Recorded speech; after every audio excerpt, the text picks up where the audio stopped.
Magandang umaga po, magandang tanghali po, sorry po. Magandang tanghali po sa lahat, Luzon, Visayas, Mindanao, kung saan kayong dako ng mundo po. Tayo nagbabalik dito sa aking munting channel po, Samuel Soriano TV29, para mag-discuss ulit ng another coins. Ayan po.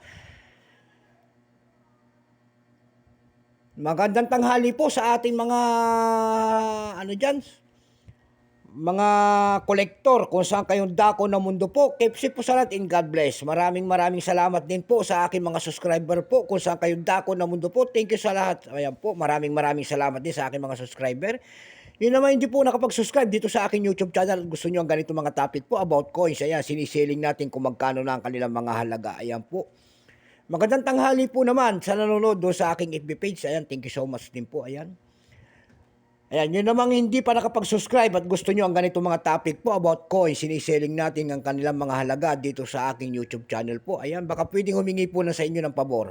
Baka pwedeng pakipindot ang ating subscribe button, like and share para mag-dip po kayo sa mga latest ko pang gagawin mga video po. Ang pag-usapan po natin ngayon ay pera po ng BSP.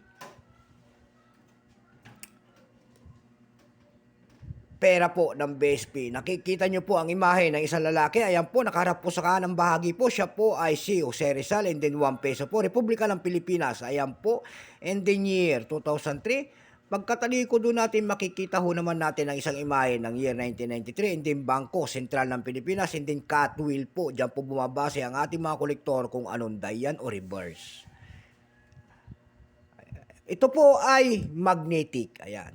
Dalawang klase kasi ang ginawa nito, non-magnetic at saka magnetic. Pero ito ang atin, magnetic to. Ayan. Bago tayo magsimula sa ating talakayang, kikilalanin mo muna natin siya. Siyempre po. Issue po, Philippines, period, Republic, 1946, up to date po, type standard circulation, coins years, 2003 hanggang 2017 po. Ayan. Hinati nila kasi nga ito po year 2003 hanggang 2017 magnetic po. Magkaiba pong metal ang ginamit. Mayroon naman tayong 1995 hanggang 2003 non-magnetic, hindi po siya namamagnet. Ayan. Pero totally ang year nito mula 1995 hanggang 2017. Ayan. Value nito, 1 peso po. Nakapaloob po yan sa BSP series. Currency piso, 1967 up to date po. Composition po nito ay nickel plated steel. May bigat po itong 5.35 grams. May haba pong 24 mm. May kapal po naman itong 1.9 mm. Hugis po, bilog. Orientation niya, may alignment. Number and dash, 17107. Reference number KM-269-A. Kung tawagin ang kanya nasa likod, ito po ay Central Bank of the Philippines po. Ayan.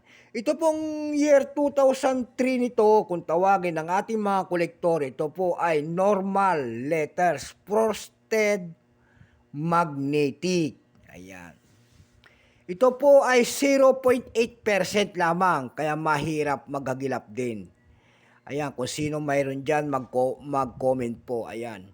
Pero ito po ay wala pang naghahanap na kolektor. Maniwala ho kayo. Ayan, ako lamang bibili niyan pero hindi pa po ito kamahalan. May price na po yan doon sa ating numista.com. Ayan, yung kanyang verified 10 pesos. Almost uncirculated 20 pesos. Dako naman tayo sa kanyang price. Ayan, doon sa ating mga platform kung magkano lang ang kanilang mga halaga nito. Ayan. Doon sa ebit.com po nito, may nakita ho tayong nagbebenta, complete set po. Ayan. Ang hard to find po dito sa BSP series na ito, yung year 2005. Kung sino man ang mayroon dyan, yung year 2005 po, ayan, mag-comment po at handa natin bilhin po. Ang pricing ho natin doon ay 400 pataas. Ayan po. Doon sa ebit.com po nito, may nagbebenta na nito ng complete set. Ay hindi pala magnetic lang pala. Magnetic set mula 2003 hanggang 2017 lamang. Nagkakahalaga po ng 2,933 pesos. Meron din tayo nakita nito nagbebenta doon ng 398 pesos. And din yung pinakamaliit pong bintahan dito ay nagkakahalaga po ng 70 pesos. Dako naman tayo sa Carousel PH po. Ayan. Ang seller po ay si Jonah Litatag. Ayan. Hard to find daw yung kanyang 2003 na magnetic. Ayan, binebenta niya doon ng 2,000 pesos. Meron din tayo nakita nito nagbebenta po ng magnetic na 2003 na 250 pesos. Yan lamang po ang aking may babahaging kanyang price. At sagad na. So hanggang dito na lamang po. Luzon, Visayas, Mindanao. Kung saan kayo dako ng mundo po. Keep safe po sa lahat and God bless.